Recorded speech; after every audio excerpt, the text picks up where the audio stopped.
हाय Pakistani family. तो कैसे आप सब, मेरा नाम मैं नाना यार बहुत ही बड़ी वीडियो निकल कर आ रही है। सऊदी अरेबिया ने अपने देश के अंदर अजानों के जो लाउड स्पीकर होते हैं उस पर बैन लगा दिया है। हिंदू धर्म की तरफ वो लौट रहे हैं और सारे 56 इस्लामिक देशों में बहुत चाल आ गया है। वीडियो वॉच करते तभी पता चलेगा, पहले नहीं सुना मैंने।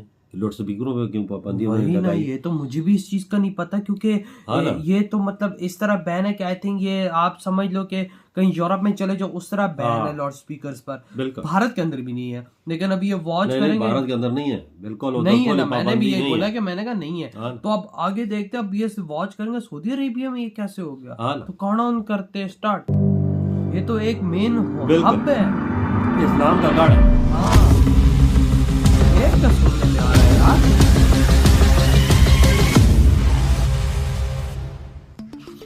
सऊदी अरब से हुआ बड़ा ऐलान। अच्छा, हैरान हो रहे भारतीय मुसलमान।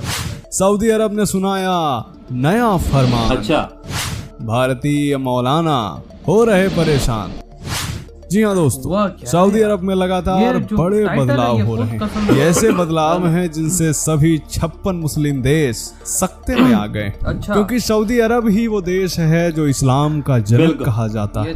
यहीं से पूरे विश्व में इस्लाम का विस्तार हुआ। दुनिया में जितने भी इस्लाम के अनुयायी हैं वो सभी सऊदी अरब को ही फॉलो करते हैं। ईद, बकरीद आदि जितने भी मुसलमानों के त्योहार हैं उन सब के लिए सऊदी अरब का ही फरमान आता है। अब देखना यह है कि भारतीय कट्टरपंथी मुसलमान सऊदी अरब के नए फरमान को कितना मानते हैं। वैसे तो इन्हें सऊदी अरब का सब कुछ चाहिए, वहाँ का पैसा भी चाहिए, वहाँ का फतवा भी चाहिए, परंतु अब जो फरमान सऊदी अरब ने दिया है उसको लेकर भारतीय कट्टरपंथियों की नींद उड़ गई है। सऊदी अरब लगातार 15वीं 16वीं शताब्दी की रूढ़िवादी सोच से बाहर निकलकर 21वीं सदी की आधुनिकता की ओर बढ़ रहा है। परंतु सवाल यह उठता है कि भारत में रह रहे इस्लाम के अनुयायी क्या कभी रूढ़िवादी सोच से बाहर निकल पाएंगे?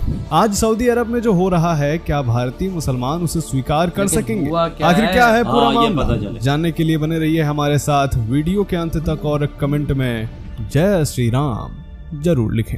नमस्कार, स्वागत है आप सभी का दी साइंटिफिक हिंदू पर और मैं हूँ आपके साथ आपका दोस्त धीरेन्द्र। दोस्तों, 22 मार्च से रमजान का महीना शुरू हो रहा है और इसके लिए सऊदी सरकार ने 10 मार्च को नई गाइडलाइंस जारी की। इस गाइडलाइंस का पहला पॉइंट है कि मस्जिदों में लाउड स्पीकर का उपयोग बिल्कुल भी नहीं होगा। आपको याद तो होगा कि जब यूपी में ऐसे ही शुरुआत हुई थी और कई प्रदेशों तक इसे लागू करने की कोशिश हुई तो हर जगह इसकी आलोचना हुई। कहा गया कि यह तो हिंदू धर्म को बढ़ावा देने की पहल है, इस्लाम को दबाया जा रहा है, इस्लाम खतरे में है। इस तरह की कई प्रकार की आलोचनाएं की गई। अब कोई जरा बताए कि सऊदी अरब में तो कोई हिंदू धर्म को मानने वाला नहीं है।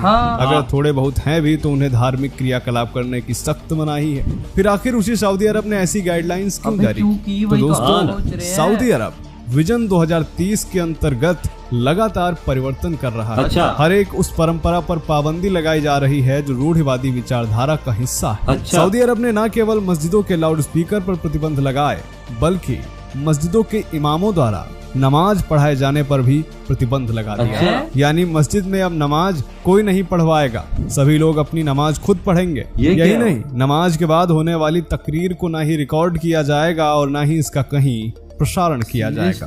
मस्जिद में अब रोजा इफ्तार पार्टी भी नहीं होगी। साथ ही मस्जिद में बच्चों को लाना भी प्रतिबंधित किया गया है। एक वाक्य में कहें तो सऊदी अरब ने अब तक ऐसे ऐसे प्रतिबंध लगा दिए हैं जो अगर भारत में लगाए जाते तो बवाल मच जाता, इस्लाम खतरे में आ जाता, सेकुलर गैंग के पिछवाड़े में आग लग गई होती, जगह जगह पत्थरबाजी और दंगे हो जाते। दोस्तों, सऊदी अरब की गिनती अब तक रूढ़िवादी समाज से जुड़े देशों में होती थी। दूसरे धर्म के लोगों को यहाँ आज भी पूरी तरह धार्मिक आजादी नहीं है। यहाँ महिलाओं को भी खुद के अधिकारों के लिए लड़ने का हक नहीं था। लेकिन समय के साथ अब सऊदी अरब भी लगातार बदल रहा है और इस बदलने से सबसे ज्यादा दिक्कत हो रही है भारत और पाकिस्तान में रह रहे कन्वर्टेड मुसलमानों को। क्राउन प्रिंस मोहम्मद बिन सलमान ने जब दुनिया के सामने विजन 2030 रखा तब दुनिया को यह लगने लगा कि सऊदी अरब अपनी रूढ़िवादी सोच से बाहर आ रहा है। महिलाओं पर लगे प्रतिबंधों में भी ढील दी गई है। अब इस्लाम के अलावा यहाँ पर हिंदू धर्म की भी शिक्षा दी जाएगी। इसके अलावा यहाँ पर अब योग को भी छूट मिल गई है, जिससे कोई भी यहाँ पर योग कर सकता है और योग को सिखा सकता है। लेकिन दोस्तों, क्या आप जानते हैं कि इन सारे बदलाव के पीछे सिर्फ वहाँ की सरकार नहीं है, बल्कि एक ऐसी महिला का भी काफी योगदान रहा है जो कभी वहाँ की राजकुमारी थी। जी हाँ दोस्तों, हम बात कर रहे हैं अमीरा अल तवील की। फैशन आइकन और समाज सेवी की पहचान रखने वाली अमीरा अल तवील महिलाओं के अधिकारों की सबसे बड़ी हिमायती रही। अमेरिका की यूनिवर्सिटी ऑफ हेवन और ब्रिटेन के किंग्स कॉलेज ऑफ लंदन से शिक्षा प्राप्त अमीरा ने महज 18 वर्ष की उम्र में उनसे 32 साल बड़े सऊदी प्रिंस अल वालिद बिन तलाल से निकाह किया था। जिसके बाद वह सऊदी की राजकुमारी तो बनी ही, साथ ही उन्हें अल वालिद बिन तलाल फाउंडेशन का वाइस प्रेसिडेंट भी बनाया गया।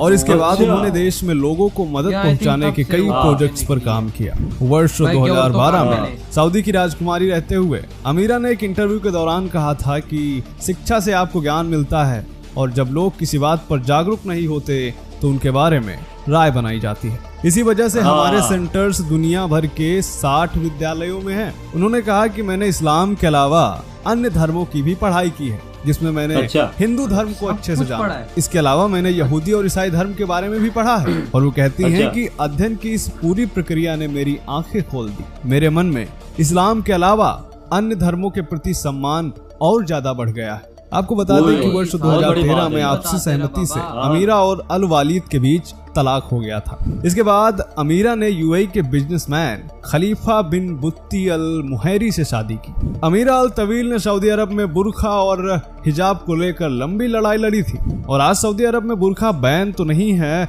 परंतु महिलाओं को यह स्वतंत्रता जरूर है कि वह हिजाब पहने या नहीं। महिलाओं को गाड़ी चलाने के लिए ड्राइविंग लाइसेंस भी मिलने लगे। दोस्तों, यहाँ तो आप सभी जानते ही हैं कि सऊदी अरब जैसा देश, जहाँ आज भी हिंदुओं को सार्वजनिक रूप से पूजा पाठ या धार्मिक गतिविधि करने की इजाजत नहीं है। ये वो देश है जहाँ इस्लाम का उदय हुआ और पूरी तरह से यहाँ इस्लामिक शरिया कानून लागू है। ऐसे देश में अमीरा अल तवील का हिंदू धर्म के बारे में शिक्षा लेना और उसकी तारीफ करना, यह अपने आप में एक असाधारण कार्य है। और इसीलिए अमीरा अल तवील आज सऊदी अरब का गौरव बनी हुई। और दोस्तों, एक बार सोच के देखिए कि क्या जो सऊदी अरब में हो रहा है, क्या भारत में ऐसा हो सकता है? यह सवाल इसलिए क्योंकि सऊदी सरकार ने कहा कि रमजान के दौरान कोई भी किसी भी मस्जिद में लाउड स्पीकर का इस्तेमाल नहीं करेगा। नमाज के बाद इमाम द्वारा की गई तकरीर को ना ही रिकॉर्ड किया जाएगा, ना ही उसका प्रसारण होगा, ना ही कोई रोजा इफ्तार पार्टी। मस्जिदें अगर रोजा इफ्तार का आयोजन अपनी तरफ से करती हैं, तो इसके लिए वह किसी से भी आर्थिक सहायता नहीं लेंगी। अब जरा सोचिए कि यही सब यदि भारत में लागू कर दिया जाता तो कितना बवाल मच जाता। लोग सड़कों पर आ जाते, जगह जगह दंगे शुरू हो जाते और लोग कहने लगेंगे कि हिंदू राष्ट्र बनाने की कोशिश की जा रही है। कुछ लोग भारत को हिंदू राष्ट्र बनाने की बात कर रहे हैं, तो ये बात मैं दावे से कहता हूँ कि हिंदुस्तान कभी भी हिंदू राष्ट्र नहीं बन सकता है। मुसलमान को दोयम दर्जे का नागरिक बनाया जा रहा है, इस्लाम खतरे में है। और यह सब कहने वाले केवल मुसलमान ही नहीं होंगे, बल्कि खुद को बहुत बड़ा सेकुलर मानने वाले हिंदू, नवबौद्ध आदि सबसे आगे आ जाएंगे। खैर, अब देखना यह है कि हर बात में सऊदी अरब का अनुसरण करने वाले भारतीय मुसलमान सऊदी अरब की तरह ही खुद में बदलाव लाएंगे या फिर नहीं, या फिर वह कयामत तक रूढ़िवाद में ही जकड़े रहेंगे। तो दोस्तों, क्या सोचना है आपका सऊदी अरब की? यार, ये क्या हो गया? मतलब कि सऊदी अरेबिया ने अजान के लाउड स्पीकर में जो होता है वो बैन कर दिया, और इफ्तार जो पार्टी होगी अब सऊदी अरेबिया में मस्जिद के बजाय दूसरी जगह पे आप कर सकते, वो भी नहीं, वो भी सारा मस्जिद के अंदर बैन है। मतलब अगर दूसरी आप इसमें रिश्तेदारों में करते हो वो एक अलग चीज है, लेकिन मस्जिद में अब नहीं होगा। ये बहुत बड़ी बात है। देखो, अंदाजा लगा। और अब मतलब कि इमाम नमाज भी नहीं पढ़ाएगा, मतलब जिसको पढ़नी है पढ़ो। ये क्या सीन है यार? ये मुझे कसम से ये मुझे बात नहीं कुछ समझ में। इन चीजों ने इतना बड़ा झटका दिया। अगर ये वाकई में रियलिटी बेस्ड है तो बहुत बड़ा झटका मिला। यकीन मानो, हम लोग टू बी ऑनेस्ट यहाँ पे टोटली शॉक हुए हैं कि मतलब ऐसा हो सकता है, मतलब टू बी ऑनेस्ट। और वाकई में इनकी बात ठीक थी जिन्होंने धीरेन्द्र सर की, कि अगर भारत के अंदर ये सब कुछ होता तो भाई कट्टरपंथी खड़े हो जाते कहते कि भाई हमारा इस्लाम खतरे में, ये है वो। लेकिन सऊदी अरेबिया के अंदर ये सब हुआ है, सब तो कोई बोल ही नहीं रहे। हमें तो अभी पता लगा यार, टू बी ऑनेस्ट। और यार बताया जा रहा है कि अब वहां पर मतलब कि वो जो तकरीर होती है नमाज के बाद वो भी मतलब वो रिकॉर्ड नहीं होगी, और या होगी नहीं, आई थिंक या तो होगी उसको रिकॉर्ड नहीं किया जाएगा। रिकॉर्ड नहीं किया जाएगा, या स्पीकर पे सुनाया नहीं जाएगा, या बड़ी आवाज में सुनाया नहीं जाएगा। बिल्कुल, अंदाजा लगाओ ना, बस वजह वो ऐसा चेंजेस हो रहे हैं, बदल रहे हैं ना उनमें वो चीजें तभी तो आप देखो जो चीजें जरा थोड़ी सी सख्त है ना उनको हटाना चाहते हैं। बिल्कुल, आप खुद अंदाजा लगाओ, वहाँ पर मंदिर बन रहे हैं, आप हिंदू धर्म किस तरह बढ़ता जा रहा है यार, लोग ये आप सब सामने वो चेंज होते जा रहे हैं। वो बोलती नहीं शहजादी नहीं देखा है, मैंने बोला मैं सारे धर्मों का मुताला है, इस्लाम को भी बड़ी करीब से देखा है और धर्मों का भी मैंने हिंदू धर्म को भी देखा, क्रिश्चियन को भी देखा और धर्मों ईसाईयत का भी मुताला किया। सबके दिल में मेरे लिए रिस्पेक्ट है, क्योंकि सारे धर्म प्यार ही सिखाते, बिल्कुल प्यार ही सिखाते, नफरत तो कोई नहीं सिखाता ना भैया। देखो पहले सऊदी अरब में कितनी पाबंदियां थी, अभी देखें उधर लाइसेंस भी मिलने शुरू हो गए, ड्राइविंग लाइसेंस लड़कियों को, और बुर्के भी कहा आप आपकी मर्जी है, पहनते हो पहनो, नहीं पहनना नहीं पहनना, योगा भी पाबंदी नहीं है, योगा भी सिखाया जाएगा और जो करना चाहे करे, सारी भारत की देन। और भाई साहब ये बात to be honest totally shock कर दिया बिल्कुल यार, यकीन मानो मैं वो मतलब कि नहीं आ रहा यकीन कि भाई ऐसा ही चीज हुई है। और वाकई में उनकी बात ठीक है, अगर ये पाकिस्तान और भारत के अंदर ये चीज होती लोग पागल हो जाते। ये क्या बात सुने, इस्लाम की जो शुरुआत हुई है वो सऊदी अरब से हुई है ना, वो जो करना चाहे वो बेहतर समझ सकते हैं। बिल्कुल वो बेहतर ही जानते हैं भाई, उनको क्या कुछ कह नहीं सकते। बिल्कुल यहाँ पे हमारा भाई ओपन माइंडेड है भाई, हमको जो फैसला है भाई मंजूर है, ठीक है। आपको अपना दिल से अपने मजहब में रहना है तो भाई आप हो, उसमें कोई शक की हर मजहब की रिस्पेक्ट करनी है, दिल से करनी चाहिए। और बिल्कुल, और जिस तरह भी भारत और पाकिस्तान की बात हो रही है तो यहाँ के तो कट्टरपंथी है, तो फिर आपको अच्छे से पता है क्या है। भारत के फिर ठीक है, भारत का मुसलमान फिर ठीक है, हमारे यहाँ का कुछ ज्यादा ही वबाल खड़ा कर देता है। ये आप लोगों का फिर वहाँ पे भारतीय फिर सही है, उनमें जरा अक्ल है, स्टडी किया हुआ, एजुकेशन, हमारे तो इस्लाम को सही समझते हैं, फिर भी सही समझते, हमसे अच्छा समझते हैं वो। तो यार जो मुसलमान थे ना, सही वजह मुसलमान इंडिया के थे भाई, तो वही हम इंडिया के थे ना, नहीं बाबा वो बात है, लेकिन अब पाकिस्तानी ज्यादा है काम, अब जो देश जिस चीज पे बना हो आप समझदार है। तो यार इधर ये वीडियो खत्म करते तो बाय।